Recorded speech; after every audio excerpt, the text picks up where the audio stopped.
Oui. Je vois ces liens-là que tu viens de créer qui ont l'air assez lourds, assez bien rangés les uns dans les autres. Oui. Fait que, comment MCN peut faire pour que, à travers Il y a un moyen. C'est si tous les acteurs de la société civile se lèvent ensemble, comme en 1962. C'est le seul moyen. Là, vois-tu, le réseau des ingénieurs du Québec s'est montré intéressé à ce qu'on disait. Le réseau coopératif du Québec s'est montré intéressé à ce qu'on disait. Il y a 4 partis politiques sur 5 qui s'est montré intéressés à ce qu'on disait. Il y a un scientifique qui s'est montré intéressé à ce qu'on disait. Là, l'idée, c'est de faire grossir ça.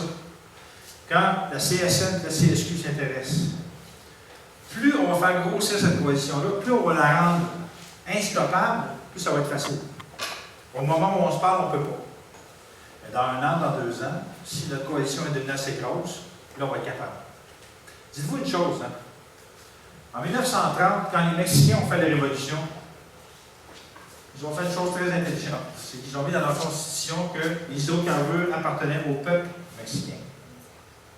À partir de ce moment-là, les entreprises privées ont eu beaucoup de misère à exploiter les hydrocarbures au détriment des Mexicains. On se pense bien civilisé, là, mais on est pas mal plus calme que les autres dans le domaine des hydrocarbures. Autre question? C'était juste pour rajouter, dans les années 60, comment ça s'est passé justement ce mouvement-là? C'est la même façon? Le vote référendaire exécutif avec la tournée de René Lévesque. C'était ça le secret. Il s'est rallié la population avec lui. Là, présentement, on a un gouvernement qui va contre ça. Mais si le Parti québécois, avec Québec solidaire, avec les Verts, avec le PQ, aux prochaines élections, se met ensemble, et qui voit qu'il y a une majorité de gens de la population, on va le faire. On va le faire, ce projet-là. Ce n'est pas un projet qui est infaisable. Dis-toi bien une chose. Il y a 5 ans, là, ce projet-là, le 21, sais-tu combien il y avait de personnes là-dedans? 1, c'est moi. Il y a 4 ans et 10 mois, on était à 3. Puis là, on est rendu plusieurs groupes qui participent à ça. C'est parti de rien. Parti de fous qui étaient dans un parc qui disaient on pourrait faire ça. On est en train de mettre tête sur quoi. Je vais vous parler d'une dernière chose avant de finir. Dans les années 30, vous avez entendu parler de la Grande Dépression. Il y a un groupe qui avait été mis sur pied qui s'appelait le CCC, Civil Conservation Corps. Ça, c'était des gens qui n'avaient pas de job en pleine crise économique. Et le président Franklin Delano Roosevelt leur a donné comme mission d'aller replanter des arbres et d'aller rétablir des écosystèmes partout à travers les États-Unis. Ça, c'est dans les années 30, 32, 33, 34. On est en 2009. Il n'y a pas de grand projet de rétablissement ou de développement des énergies vertes, de conservation des énergies vertes ou de conservation des écosystèmes, ni au niveau fédéral, ni au niveau provincial. Trouvez-vous pas extraordinaire que Delano Roosevelt, dans les années 30, ait pensé à ça, que nous autres, en 2009, on n'ait même pas ça?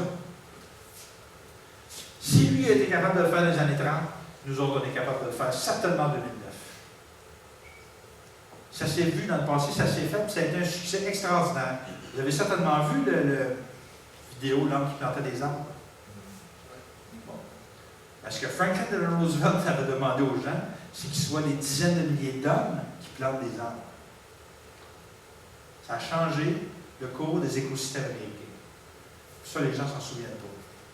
C'est pour ça qu'on peut montrer que c'est faisable. Bref, ce projet-là, c'est un projet qui est tout simple. C'est un projet qui est faisable. Ce n'est pas une utopie. On a un potentiel éolien ici, là, qui est au bas mot 15 fois notre capacité installée actuelle en hydroélectricité. Mais évidemment, on n'a pas besoin d'installer tout ça.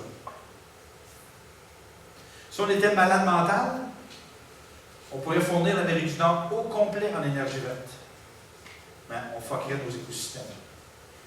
Mais ce n'est pas parce qu'on n'en a pas de potentiel qu'on en a en masse. Au niveau géothermie, tout à l'heure dans la vidéo, il en parlait.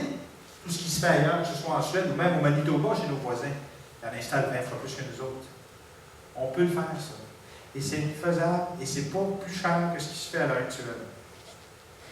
Donc, l'avenir des Québécois, des Québécoises, les plus jeunes, les enfants de vos enfants, si on met sur pied un projet comme Maître chez nous au 21e siècle, ils vont être aussi fiers que ce que moi, qui était TQ, qui est né l'année du Maître chez nous en 1962, on était en 1962, en 1970, en 1975, on était tellement fiers de ça. Ces jeunes-là vont être tellement fiers de vous autres si vous mettez sur pied ce projet-là, qui est un projet écologique et un projet économique d'envergure.